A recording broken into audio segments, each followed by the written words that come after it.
Околу 10.000 земјоделци од регионот имаат проблем. Работата им оди лошо, но и понатаму не се откажуваат ниту од културите, ниту од начинот на нивна обработка.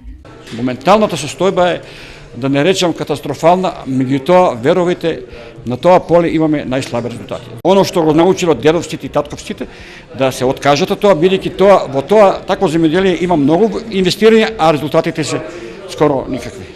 Зошто гласот на науката не допира до земјоделците од регионот? Што не се узеле од градот, да речеме од Скопје или било од кое големи места, да улезе, не знаат свеќе еден садет. А он ќе ти кажува што треба да прави.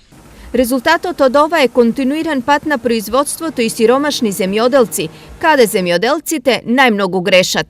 Пазарот е тој кој што диктира што треба да се произведе. Не оно ние што сакаме. Ако не сме конкурентни со пшеницата, дајте стратешки производ и го произведуваме на одредена количина. Да, меѓутоа ако сакаме да правиме додадена вредност, мораме да произведуваме нешто друго.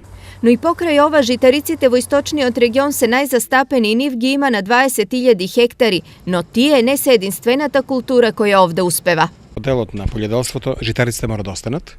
За прв пат на нашите полиња се врати памукот, кој на времето го имало големи површини. Мислам дека афионот треба да се врати на нашите полиња, бидејќи е многу рентабилен, а и потребен за производство на лекови. Заноци навистина беше познато со заноската пиперка, заноскиот прас. Јас очекувам дека масовно ќе почнат луѓето со оваа култура да се бават. Што регионот добива ако ги смени културите?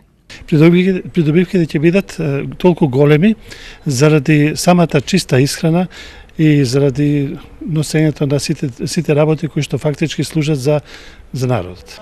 Науката и земјоделието во Штип собраа земјоделски експерти и градоначалници од цел регион. Што со заклучоците што тие ги донесоа? Ќе ги доставиме до Министерството за земјоделство за подобрување на земјоделството во нашата држава. Но науката и научното мислење малку значат ако не допрат до земјоделците, а досега традицијата се покажала многу посилна од науката.